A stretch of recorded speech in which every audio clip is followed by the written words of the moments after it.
মাত্র 2টি কাঁচা আলু দিয়ে সকাল কিংবা বিকেলের জন্য খুবই মজার একটি স্ন্যাক্স রেসিপি আজকে শেয়ার করব। এই নাস্তাটি আপনারা বানিয়ে বাচ্চাদের টিফিনেও দিতে পারবেন। উপরটা খুবই ক্রিস্পি আর ভিতরটা জুসি থাকবে। হ্যালো এভরিওয়ান, আসসালামু আলাইকুম। সবাই কেমন আছেন? আশা করি সবাই আল্লাহর রহমতে সুস্থ আছেন, ভালো আছেন। আলহামদুলিল্লাহ, আমরাও আল্লাহর অশেষ রহমতে ভালো আছি। তাহলে চলুন কথা না বাড়িয়ে মূল রেসিপিতে চলে যাই। বিসমিল্লাহির রহমানির রহিম। নাস্তাগুলো তৈরি করার জন্য ফার্স্টেই আমি এখানে 2টি কাঁচা আলু নিয়েছি, আর আলুগুলোকে আমি অফ ক্যামেরায় গ্রেটারের সাহায্যে এরকম কুচি করে নিয়েছি। এখন আলুগুলোকে পরিষ্কার পানি দিয়ে ধুয়ে আমি এক সাইডে রেখে দিব। আর এদিকে একটি কড়াইয়ের মধ্যে আমি অল্প একটু তেল দিয়ে দিলাম, আর এখানে দিয়ে দিচ্ছি আমি ফোড়নের জন্য কালো জিরে। আপনারা চাইলে নর্মাল জিরেটাও দিতে পারেন। এখানে আমি দিয়ে দিচ্ছি এখন ছোট সাইজের একটি পেঁয়াজ কুচি, দিয়ে দিচ্ছি এখানে আদা কুচি দিয়ে এখন আমি এটাকে ভালো করে নেড়ে ছেড়ে কিছুক্ষণ এভাবে ভেজে নিব। ভাজা হয়ে গেলে আমি এখানে একটি শুকনো মরিচ কুচি করে দিয়ে দিলাম। চাইলে এখানে কাঁচা মরিচও দিতে পারেন। দিয়ে দিচ্ছি এখানে আমি কিছু শুকনো মশলা, হলুদের গুঁড়া হাফ চা চামচ, মরিচের গুঁড়া হাফ চা চামচ, আর দিয়ে দিচ্ছি জিরা আর ধনিয়া গুঁড়া হাফ চা চামচ দিয়ে ভালো করে মিশিয়ে নিয়েছি। আর দিয়ে দিলাম স্বাদ অনুযায়ী লবণ। এখন আমি আগে থেকেই গ্রেট করে রাখা আলুগুলো দিয়ে দিব, দিয়ে আবারও ভালো করে মিশিয়ে নিব। মেশানো হয়ে গেলে আমি এখানে দিয়ে দিচ্ছি 1 কাপ পরিমাণ পানি। 1 কাপ পরিমাণ পানি দিয়ে এটাকে ভালো করে আমি মিশিয়ে নিব। আর চুলার আঁচটাকে কিন্তু আমি কমিয়ে রেখেছি। পানিটা ফুটে ওঠার আগেই আমি এখানে দিয়ে দিব 2 কাপ পরিমাণ আটা, দিয়ে ভালো করে আমি মিশিয়ে নিব। এখানে একটা ডো মাখাতে হবে, আর পানিটা কিন্তু ফুটার আগেই আটাগুলো দিয়ে দিতে হবে। এখানে ডোটা মাখাতে যতটা আটা লাগবে আমি ঠিক ততটাই এখানে আটা ব্যবহার করব। দেখতেই পাচ্ছেন একটা ডোয়ের মতো তৈরি হয়ে গিয়েছে। এখন আমি চুলাটা অফ করে ডোটাকে ঠান্ডা হওয়ার জন্য এক সাইডে রেখে দিব।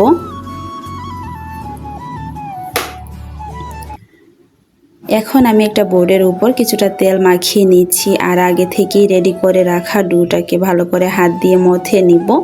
এটা কিছুটা ঠান্ডা হয়ে এলে হাত দিয়ে ভালো করে মথে নিতে হবে। ভিডিওর এই পর্যন্ত এসে যারা একটি লাইক দিতে ভুলে গিয়েছেন, অনুরোধ করব একটি লাইক দিয়ে সম্পূর্ণ ভিডিওটি কন্টিনিউ করবেন। আর আমার চ্যানেলে যদি নতুন হয়ে থাকেন, আমার ভিডিওর কোনো অংশ আপনাদের কাছে ভালো লাগে, তাহলে প্লিজ আমার চ্যানেলটিকে সাবস্ক্রাইব করে পাশে থাকা বেল আইকনটি অলে প্রেস করে রাখবেন। এতে করে আমি নতুন কোনো ভিডিও আপলোড করার সাথে সাথেই নোটিফিকেশন আপনাদের কাছে পৌঁছে যাবে। তো দেখতে পাচ্ছেন এখানে আমি এই লিচিটাকে বোর্ডের উপর নিয়ে হাত দিয়ে একটু চেপে চেপে চ্যাপটা করে নিয়েছি। তারপর একটা বেলুনের সাহায্যে হালকা হাতে বেলে নিলাম, আর এটাকে কিন্তু একটু মোটা সাইজ করে বেলে নিতে হবে। এখন আমি একটা ছুরির সাহায্যে চাইরো সাইডটাকে সুন্দর করে কেটে নিচ্ছি, এতে করে শেপটা সুন্দর আসবে। এখন আমি নাস্তাগুলো শেপ দিয়ে নিব। প্রথমেই আমি এই রুটিটাকে 2 ভাগে ভাগ করে নিলাম, তারপর এটাকে 4 ভাগে ভাগ করে নিয়েছি। এখন আমি এটাকে মাঝ বরাবর কেটে এভাবে 3 কোণা শেপে নাস্তাগুলো তৈরি করে নিয়েছি। আপনারা চাইলে যে কোনো শেপে নাস্তাগুলো তৈরি করে নিতে পারবেন আপনাদের পছন্দ মতো। এখন সবগুলো নাস্তা আমার তৈরি করা হয়ে গিয়েছে। নাস্তাগুলোকে আমি ভেজে নিব। ভাজার জন্য একটি কড়াইয়ের মধ্যে আমি তেল দিয়েছি একটু বেশি করেই, আর তেলটাকে কিন্তু বেশি করে গরম করে নিতে হবে, তাহলে কিন্তু নাস্তাগুলো পারফেক্টলি ভাজা হবে। তেলটা যখন পুরোপুরিভাবে গরম হয়ে এসেছে, তখন আমি একে একে নাস্তাগুলো দিয়ে দিচ্ছি।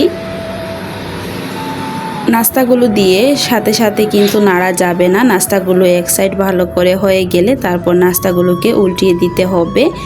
এভাবে যদি নাস্তাগুলো ভেজে নেন, তাহলে দেখবেন নাস্তাগুলো উপরটা খুবই ক্রিস্পি এবং ভিতরটা জুসি হবে, আর একটা নাস্তাও কিন্তু ভেঙে যাবে না।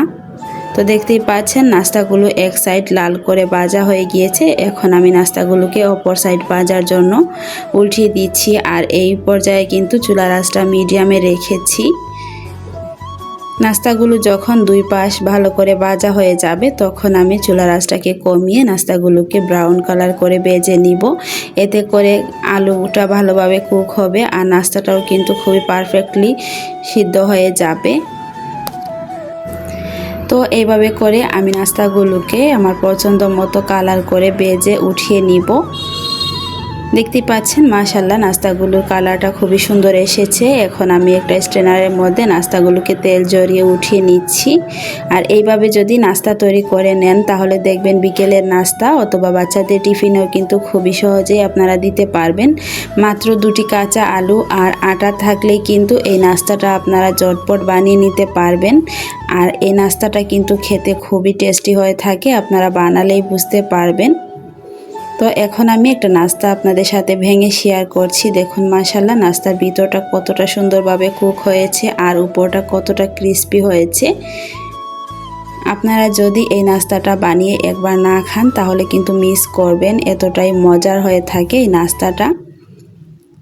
তো এই ছিল আমার আজকে 2টি কাঁচা আলু দিয়ে আর আটা দিয়ে নাস্তার রেসিপিটা। আপনাদের কাছে কেমন লাগলো প্লিজ কমেন্ট করে জানাবেন। যদি ভালো লাগে তাহলে প্লিজ ফ্রেন্ডস অ্যান্ড ফ্যামিলির সাথে আমার ভিডিওটি শেয়ার করে দিবেন। সবাই অনেক বেশি ভালো থাকবেন, সুস্থ থাকবেন। দেখা হবে পরবর্তী কোনো ভিডিওতে। আল্লাহ হাফেজ, আসসালামু আলাইকুম। আজকে আমি আপনাদের সাথে খুবই সহজভাবে মাত্র 2টি ডিম দিয়ে খুবই মজার একটি এগ রোল রেসিপি শেয়ার করব। এই এগ রোলগুলো হবে যেমন খাস্তা তেমন দেখবেন খেতেও কিন্তু খুবই মজা লাগবে।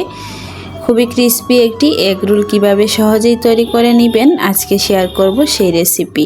হ্যালো এভরিওয়ান, আসসালামু আলাইকুম। সবাই কেমন আছেন? আশা করি সবাই আল্লাহর রহমতে সুস্থ আছেন, ভালো আছেন। আলহামদুলিল্লাহ আমরাও আল্লাহর অশেষ রহমতে ভালো আছি। তাহলে চলুন কথা না বাড়িয়ে মূল রেসিপিতে চলে যাই। বিসমিল্লাহির রহমানির রাহিম। এগ রোল বানানোর জন্য ফার্স্টেই আমি একটি মিক্সিং বোল নিয়েছি আর বোলের মধ্যে আমি এখানে 3 কাপ পরিমাণ ময়দা নিয়ে নিলাম। চাইলে এই নাস্তাটা আটা দিয়েও তৈরি করে নিতে পারবেন। দিয়ে দিচ্ছি এখানে আমি 2 টেবিল চামচ পরিমাণ রান্নার সয়াবিন তেল আর দিয়ে দিয়েছি স্বাদ অনুযায়ী লবণ। দিয়ে দিব এখানে আমি হাফ চা চামচ পরিমাণ চিনি। আর চিনি দিলে কিন্তু এই নাস্তার টেস্টটা অন্যরকম আসে। চাইলে এখানে আপনারা ময়দার পরিমাণটা আপনাদের পছন্দ মতো নিতে পারেন। আমি চায়ের কাপে মেপে 3 কাপ পরিমাণ নিয়েছি, আমার এখানে এই পরিমাণ ময়দা হয়েছে। এখন আমি তেল, চিনি এবং লবণের সাথে ভালো করে ময়দাটাকে মিশিয়ে নিব। ময়দাটাকে ভালো করে তেলের সাথে মিশাতে হবে। যখন দেখবেন ময়দাগুলো হাতের মধ্যে নিয়ে মুঠ করলে এভাবে দলা পেকে আসছে, আবার হাত দিয়ে একটু প্রেস করলেই ঝুড়ো হয়ে ভেঙে যাচ্ছে, তখনই বুঝতে হবে এই ময়দাটাকে ভালো করে ময়ান করা হয়ে গিয়েছে। এখন অল্প অল্প করে নর্মাল পানি দিয়ে একটি ডো তৈরি করে নিব। এখানে সফট একটা ডো তৈরি করে নিতে হবে। দেখতে পাচ্ছেন এখানে আমি সেমি সফট একটা ডো তৈরি করে নিলাম। এখন আমি ডোটাকে অল্প একটু তেল মাখিয়ে 10 মিনিটের জন্য রেস্টে রেখে দিব। আর ডোটা রেস্টে থাক, এদিকে আমি নাস্তার জন্য পুরোটা রেডি করে নিব। প্রথমেই আমি কড়াইয়ের মধ্যে অল্প একটু তেল দিয়ে দিলাম। এখন আমি এখানে দিয়ে দিব বড় সাইজের একটি পেঁয়াজ। পেঁয়াজটাকে আমি ভালো করে কুচি করে নিয়েছি। পেঁয়াজটাকে আমি ভালো করে কিছুক্ষণ এভাবে ভেজে নিব যাতে পেঁয়াজের কাঁচা গন্ধটা চলে যায়। আর পেঁয়াজটাকে কিন্তু বেশি একটা ব্রাউন কালার করে ভাজবো না, একটু হালকা ব্রাউন কালার করে ভেজে তারপর এখানে আমি সবগুলো মশলা অ্যাড করব। দিয়ে দিচ্ছি এখানে আমি স্বাদ অনুযায়ী লবণ, দিয়ে দিব হাফ চা চামচ পরিমাণ মানে 1 চিমটি পরিমাণ হলুদের গুঁড়া, 1 চিমটি পরিমাণ মরিচের গুঁড়া। এখানে কিন্তু বেশি একটা মশলা অ্যাড করছি না আমি, আপনারা চাইলে বেশি পরিমাণে দিতে পারেন আপনাদের পছন্দ অনুযায়ী, যতটা জাল খেতে পছন্দ করেন। দিয়ে দিচ্ছি এখানে আমি জিরার গুঁড়া 1 চিমটি পরিমাণ, দিয়ে ভালো করে পেঁয়াজের সঙ্গে মিশিয়ে নিচ্ছি। মিশানো হয়ে গেলে আমি পেঁয়াজটাকে একটু সাইড করে এখানে 2টো ডিম দিয়ে দিলাম। আপনারা চাইলে এই নাস্তাটা অন্য যে কোনো পুর দিয়েও তৈরি করে নিতে পারবেন, চাইলে চিকেন দিয়েও কিন্তু এই নাস্তাগুলো তৈরি করে নেওয়া যাবে, খেতে কিন্তু আরও বেশি টেস্টি হবে। দেখতে পাচ্ছেন পুরটাকে আমি কিছুক্ষণ ভেজে নিয়ে এক সাইডে নামিয়ে রেখে দিলাম। পুরটা কিন্তু আমার অলরেডি হয়ে গিয়েছে। এখন আমি আগে থেকে যে ডো রেখেছিলাম রেস্টে, ওই ডো থেকে ছোট ছোট করে লিচি কেটে নিব। দেখুন লিচিগুলোকে আমি এই সাইজ করে কেটে নিয়েছি, বেশি একটা বড়ও না আবার ছোটও না। এখন আমি এখান থেকে একটা বোর্ডের উপর অল্প একটু ময়দা ছিটিয়ে লম্বাটে করে একটা পাতলা সাইজের রুটি বেলে নিব। এই নাস্তা বানানোর জন্য রুটিটাকে একটু লম্বা করে বেলে নিতে হবে আর একটু পাতলা করে, এতে করে নাস্তাগুলো খুবই খাস্তা হবে আর মুচমুচে হবে।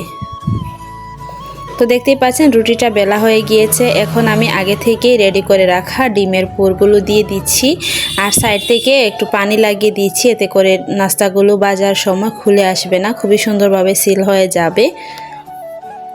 এখন একটি ছুরির সাহায্যে আমি সাইড থেকে অল্প করে কেটে নিচ্ছি, এতে করে নাস্তার শেপটা সুন্দর আসবে।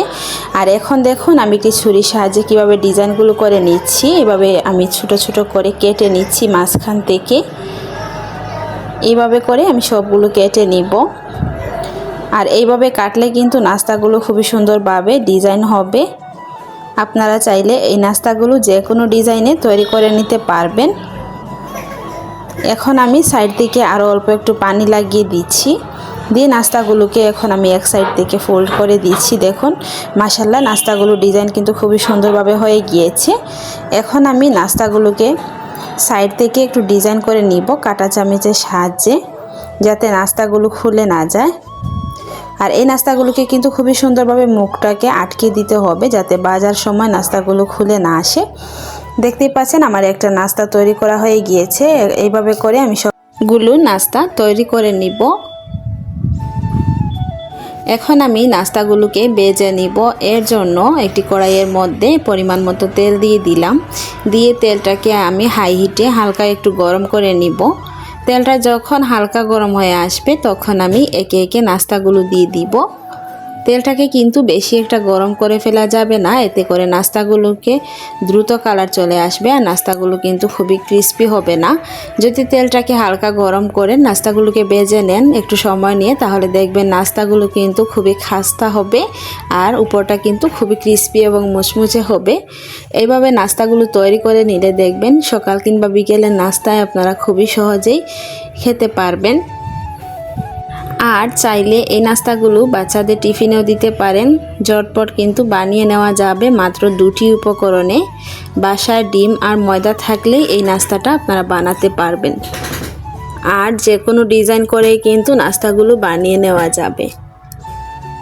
ভিডিওর এই পর্যন্ত এসে যারা একটি লাইক দিতে ভুলে গিয়েছেন, অনুরোধ করব একটি লাইক দিয়ে সম্পূর্ণ ভিডিওটি কন্টিনিউ করবেন। আর আমার চ্যানেলে যদি নতুন হয়ে থাকেন, আমার ভিডিওর কোনো অংশ আপনাদের কাছে ভালো লাগে, তাহলে প্লিজ আমার চ্যানেলটিকে সাবস্ক্রাইব করে পাশে থাকা বেল আইকনটি অলে প্রেস করে রাখবেন। এতে করে আমি নতুন কোনো ভিডিও আপলোড করার সাথে সাথেই নোটিফিকেশন আপনাদের কাছে পৌঁছে যাবে। তো দেখতেই পাচ্ছেন আমি এখানে নাস্তাগুলোকে ব্রাউন কালার করে ভেজে উঠিয়ে নিয়েছি। এখন আমি একটি নাস্তা আপনাদের সাথে ভেঙে শেয়ার করব। দেখুন মাশাআল্লাহ আলহামদুলিল্লাহ কতটা সুন্দর হয়েছে নাস্তাগুলো, আর খুবই খাস্তা হয়েছে কিন্তু আপনারা দেখেই বুঝে যাবেন। তো এই ছিল আমার আজকে ডিজাইনার এগ রোলের রেসিপিটা। আপনাদের কাছে কেমন লাগলো প্লিজ কমেন্ট করে জানাবেন। যদি ভালো লাগে তাহলে প্লিজ আমার ভিডিওটি ফ্রেন্ডস অ্যান্ড ফ্যামিলির সাথে শেয়ার করে দিবেন। সবাই অনেক বেশি ভালো থাকবেন, সুস্থ থাকবেন। দেখা হবে পরবর্তী কোনো ভিডিওতে। আল্লাহ হাফেজ, আসসালামু আলাইকুম।